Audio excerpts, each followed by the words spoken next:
Un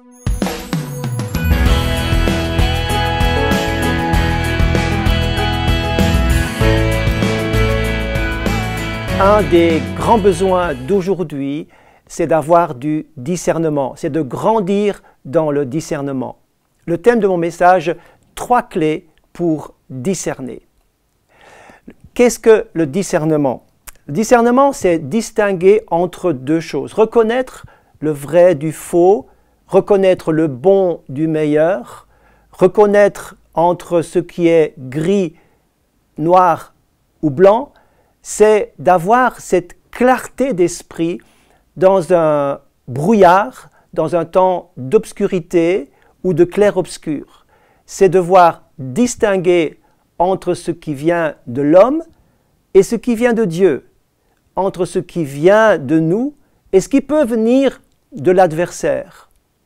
Ce discernement, c'est un don qui vient du Saint-Esprit. Nous pouvons demander, et nous sommes appelés à demander le don du discernement des esprits, pour voir clair dans le monde invisible, pour voir clair dans le monde spirituel. Nous avons besoin, l'Église a besoin, le chrétien a besoin du don des discernements. Pour vous aider, en ces quelques minutes, simplement comme une espèce de résumé, nous allons voir 3 points importants. Le premier est tiré de Romains chapitre 12, versets 1 et 2. Ne vous conformez pas au siècle présent, dit l'apôtre Paul, mais soyez transformés par le renouvellement de l'intelligence, afin que vous discerniez, c'est là que nous avons le mot discerner, discerner quelle est la volonté de Dieu, ce qui est bon, agréable et parfait.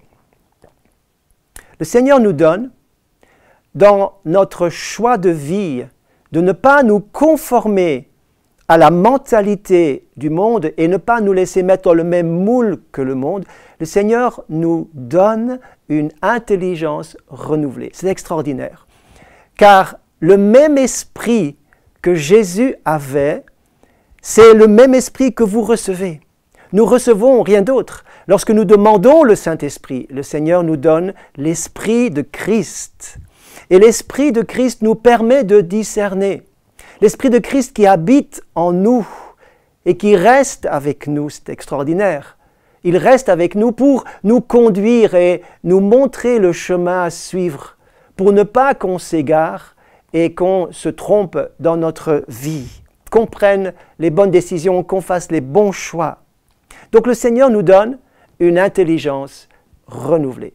La première chose, la première clé du discernement, c'est d'avoir cette intelligence renouvelée, c'est d'avoir ce bon sens, d'avoir ce discernement, cette pratique, cette intelligence, cette capacité simple de discerner, de prendre des décisions de sagesse qui vient par l'expérience, qui vient par la pratique. Et cela est absolument indispensable, c'est de grandir dans ce bagage que nous avons et que nous recevons, c'est le discernement par la pratique, ce bon sens. Et beaucoup de personnes veulent toujours être conduits par des chemins étranges. Il leur faut des rêves, il leur faut des visions, il leur faut des prophéties pour être conduits. Mais d'abord, le Seigneur veut vous diriger par votre intelligence renouvelée. Vous avez reçu par le Saint-Esprit un bon sens qui est en chemin, qui est en croissance. Et d'ailleurs, on a le droit de se tromper. Lorsque votre enfant tombe, vous n'allez pas faire toute une histoire avec cela, mais vous allez l'aider à se relever. Vous n'allez pas lui faire beaucoup de reproches, bien sûr, mais vous allez... Et l'enfant va encore tomber, l'enfant va encore se blesser, vous allez encore le consoler, vous allez encore l'encourager, il va se relever.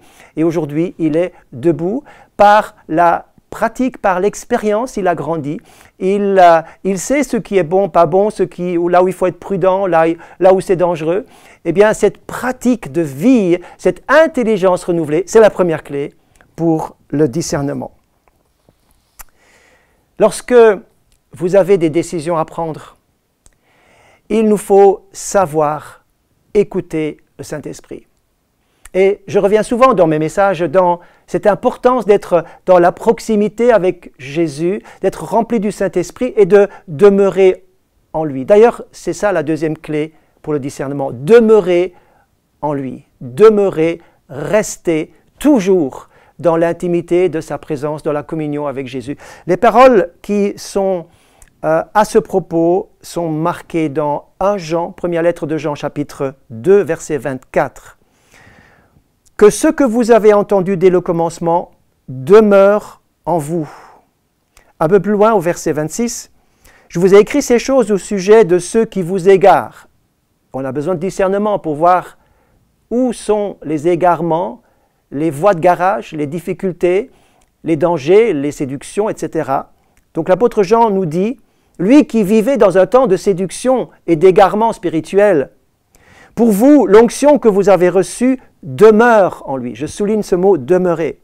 Vous n'avez pas besoin qu'on vous enseigne, mais son onction vous enseigne toutes choses. Je répète ce mot, son onction vous enseigne toutes choses. La présence du Saint-Esprit, lorsque nous demeurons en lui, elle nous enseigne.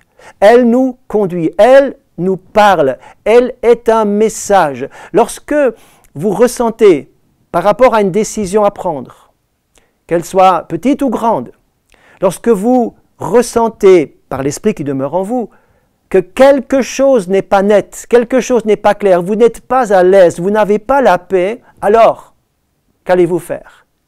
Eh bien, je vous dis, écoutez cette onction, écoutez cette voix intérieure qui vous dit « ne va pas plus loin ». Il y a quelque chose que je ne comprends pas qui me met mal à l'aise et à cause de cela, je n'avance pas dans cette direction. Ceci est très important pour la direction divine. Donc, pour discerner, il faut demeurer en lui et cette onction de Dieu, ce revêtement du Saint-Esprit, cette habitation de l'Esprit en moi me renseigne en toutes choses. Je répète ce verset, cette onction vous enseigne toutes choses. Oh, quelle bénédiction, et qu'elle est véritable, et qu'elle n'est pas un mensonge. Demeurez en lui selon les enseignements qu'elle vous a donnés. Pour cela, nous avons besoin de rester dans la proximité et dans la connexion étroite avec cette parole, car la parole est la vérité. Nous devons demeurer en lui et dans sa parole,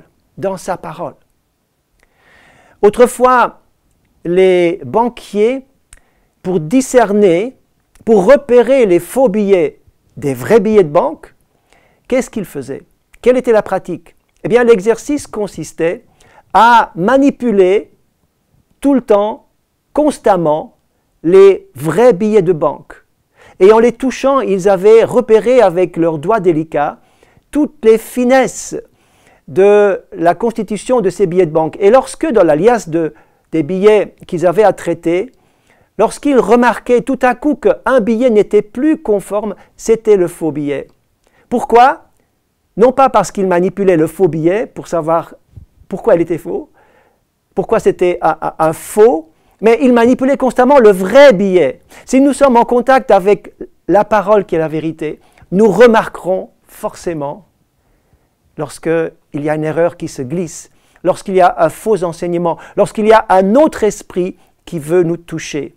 Le discernement vient en demeurant, en étant habité par la parole de vie.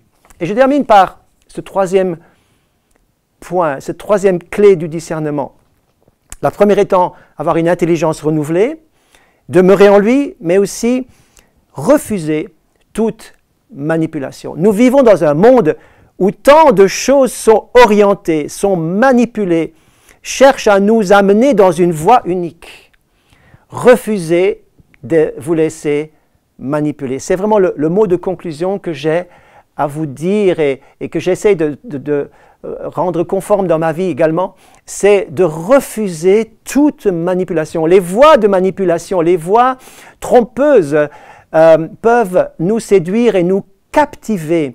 J'ai vu des foules entières être captivées par des éléments qui suscitent l'émotionnel. Par exemple, la musique peut être magnifique, extraordinaire, peut nous conduire dans la louange et l'adoration, mais elle peut également nous mettre dans des voies qui sont tendancieuses parce qu'on peut manipuler des foules entières avec des beaux discours, avec des phrases et un vocabulaire extraordinaire ou avec des musiques, avec des notes particulières qui suscitent en nous qui finalement baisse nos barrières de défense pour que nous oublions le discernement.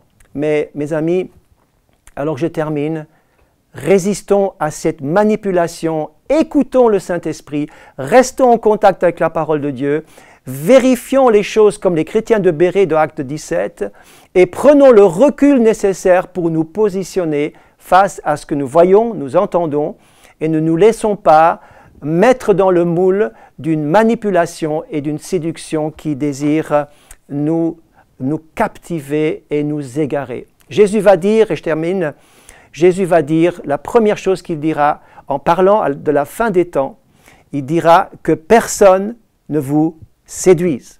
La séduction et la manipulation sont des caractéristiques de la fin des temps. C'était le mot de la fin. Gardez précieusement ces clés pour le bon discernement et je prie que le Seigneur vous donne cette croissance dans le discernement. Que Dieu vous bénisse et au plaisir de se retrouver.